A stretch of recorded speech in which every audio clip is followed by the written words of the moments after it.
नमस्कार दोस्तों, मैं मुकेश। सुप्रीम कोर्ट ने केंद्र सरकार से भी हाल ही में कुछ प्रश्न पूछे हैं। उन प्रश्नों को लेकर आज का एपिसोड हम लोग कर रहे हैं। केंद्र सरकार से वो सख्त सवाल आखिरकार सुप्रीम कोर्ट ने पूछ लिए, जिनका जवाब जानने के लिए देश का हर नागरिक बेकरार है कि आखिर सुप्रीम कोर्ट इस तरह के सवाल कब केंद्र सरकार से पूछेगा और कब केंद्र सरकार एक विश्वसनीय जवाब के साथ अपना हलफनामा पेश करेगा, जिससे कि भारत के आम नागरिक को सच पता चल सके। आखिरकार सुप्रीम कोर्ट ने कुछ ऐसे सवालात सुप्रीम कोर्ट ने केंद्र सरकार से आज किए हैं, जिन सवालों के जवाब अब केंद्र सरकार को देना होंगे। हालांकि केंद्र सरकार की नीयत कहीं भी ऐसी हमें नज़र नहीं आती कि वो इस तरह के सवालों के जवाब देना चाहते हैं, मगर चूंकि अब देश की सर्वोच्च अदालत ने प्रश्न पूछे हैं तो जवाब तो देना होगा। उन सवालों में से कुछ सवाल जो मैं आपके सामने रखने का प्रयास करूंगा, वो सवाल के जवाब सरकार क्या देगी ये देखना होगा। सबसे पहला सुप्रीम कोर्ट का सवाल था कि केंद्र सरकार हमें ये बताए कि अभी तक आपने कितनी वैक्सीन परचेस करी है और किस प्राइस में करी है, कहाँ से करी है, वगैरह वगैरह, जो भी उसकी टोटल हिस्ट्री है वो सुप्रीम कोर्ट के सामने उसके दस्तावेज पेश करें।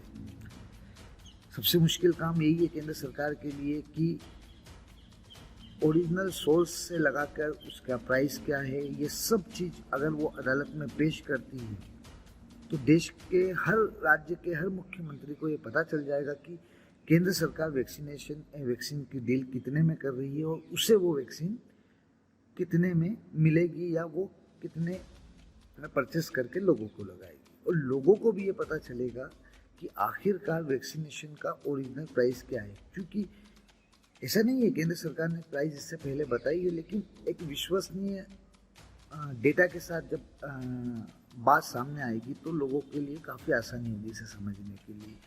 क्योंकि भारत के अंदर कोवैक्सीन इंडिया के अंदर निर्माण हो रही है, कोविशील्ड इंडिया के अंदर हो रही है, लेकिन कुछ ऐसी वैक्सीन है जो हम बाहर से ला रहे हैं, जैसे स्पुतनिक वी हो गया, फाइज़र हो गया, मोडेना हो गया।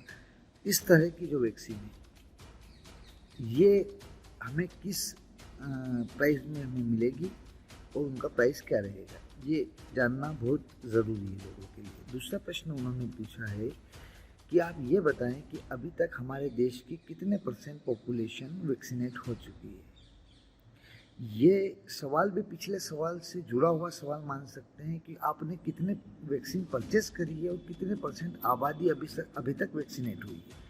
क्योंकि जब इनके बीच का अंतर होगा तो वो अंतर हमें ये बताएगा तो इसके बीच की जो वैक्सीन है कितने % वैक्सीन खराब हुई है, कितने % वैक्सीन अभी रिजर्व पड़ी हुई है, ये सब डेटा आपको अब लिखित में कोर्ट को देना होगा, जो सरकार के लिए आसान बात नहीं होगी। क्योंकि वैक्सीनेशन के इस दौर के अंदर कई स्टेट बहुत अच्छा परफॉर्म कर रहे हैं। कई स्टेट के अंदर ऐसी खबरें आ रही, जैसे हाल ही में भी राजस्थान से खबरें आई थी कि वैक्सीनों को ज़मीन में गाड़ रहे हैं लोग, प्रॉपर लोगों तक वो पहुँच नहीं पा रही है। तो ऐसी स्थिति में ऐसे अपवाद लगातार सोशल मीडिया के ऊपर लगातार वायरल हो रहे हैं। इसको देखते हुए इस सवाल का जवाब भी जो केंद्र सरकार देगी, इससे आने वाले समय में बहुत कुछ राजनीति कहें या सोशल मीडिया पर लोगों के रिस्पांस कहें, ये चीज़ें हमें देखने को मिलेगी। तीसरा प्रश्न कोर्ट ने पूछा है कि बची हुई आबादी का वैक्सीनेट करने के लिए आपके पास क्या प्लानिंग है। ये सरकार के लिए एक बहुत ही टेढ़ा प्रश्न है, क्योंकि इसका उत्तर देना भी उतना ही मुश्किल है। अब इस बात को इसी से समझिए कि आप जितना टाइम ड्यूरेशन हो, जितने % आबादी कोर्ट को बताएंगे, उसी समय के अंदर आपको वो चीज़ें करनी है। मान लीजिए आप बोल देते हैं कि 6 महीने के अंदर हम बाकी पॉपुलेशन को वैक्सीनेट कर देते हैं, तो वो डेटा आप जब लिखित में कोर्ट के सामने देते हैं तो आप पर एक दबाव रहता है कि ड्यूरेशन के अंदर आपको ये सारी चीज़ें कंप्लीट करनी है। ऐसी स्थिति के अंदर केंद्र सरकार के लिए ये भी प्रश्न एक बहुत ही पेचीदा प्रश्न है और मुश्किल खड़ी करने वाला प्रश्न है। अगला प्रश्न कोर्ट ने पूछा है कि आप ये बताइए कि आपने कोविन जैसे ऐप को मैंडेटरी कर दिया है कुछ बस शहरों में, खासतौर से गाँव में तो भी हम देख रहे हैं कि डायरेक्ट भी लग रहे हैं, लेकिन शहरों के अंदर तो आप हमें ये बताएं कि इस तरह के प्लेटफॉर्म को कंपलसरी करना क्या उन लोगों जो लोग कोविन ऐप से रजिस्ट्रेशन कराने में असमर्थ हैं, उन लोगों के वैक्सीनेशन के अधिकार को बाधित करना नहीं होगा?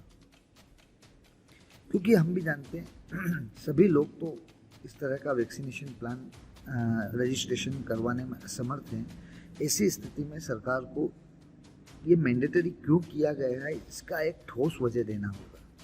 आप जानते हो देश के अंदर अनपढ़ लोग, गरीब लोग, मजदूर लोग, आदिवासी लोग जो कोविन ऐप जैसी चीज़ों से अपना रजिस्ट्रेशन कराकर वैक्सीनेट नहीं हो सकते, उन लोगों के अधिकारों का क्या ये हनन नहीं है?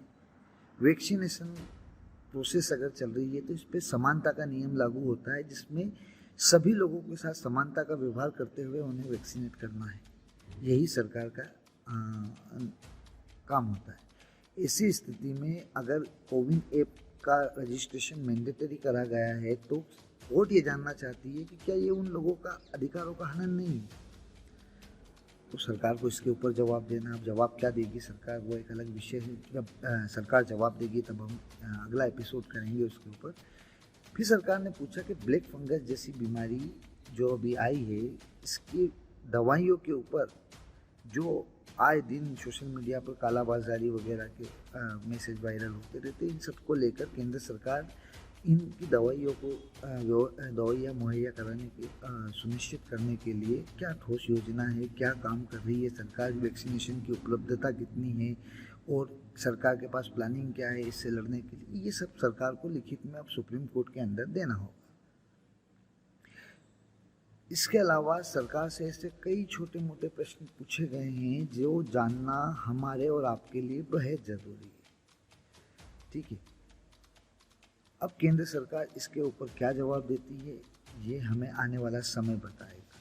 लेकिन वर्तमान में जो स्थिति हमने देखी, जैसे वैक्सीनेशन के लिए हमने देखा मध्य प्रदेश के अंदर अभी हाल ही में मुख्यमंत्री ने वैक्सीनेशन के लिए ग्लोबल टेंडर निकाल दिया। भारत के अंदर कोविशील्ड बन रही है, कोवैक्सीन बन रही है जो भारत की खुद की अपनी वैक्सीन है। ऐसी स्थिति में हम सीधे कंपनी से लेते हुए सीधे भारत बायोटेक से परचेस करते या सीरम इंस्टीट्यूट से परचेस करते, इसके बजाय मध्य प्रदेश शासन ने ग्लोबल टेंडर निकाल दिया। ग्लोबल टेंडर मीन्स कि अब किसी और को बोला जाएगा और वो मध्य प्रदेश सरकार को सप्लाई करेगा, जिसमें कीमत का भी फर्क पड़ता है और जितनी भी कीमत लगती है ऊपर, उस सब आखिरकार आम जनता से वसूला जाएगा। तो इन टेंडरों की ज़रूरत क्यों पड़ी, ये भी एक बहुत बड़ा मुद्दा है। आने वाले समय में हम इसके ऊपर वीडियो करेंगे, बात करेंगे आपसे। लेकिन वर्तमान में जो सरकार से महत्वपूर्ण प्रश्न पूछे गए हैं सुप्रीम कोर्ट द्वारा, उसमें मोदी सरकार के लिए परेशानियां बढ़ती नजर आ रही है और हमें ये देखना होगा कि सरकार अपने हलफनामे में या अपने जवाब में कोर्ट को क्या बताती है। जैसे ही केंद्र सरकार अपना जवाब देगी, इनके जवाबों की विवेचना के लिए हम फिर हाजिर होंगे। नमस्कार।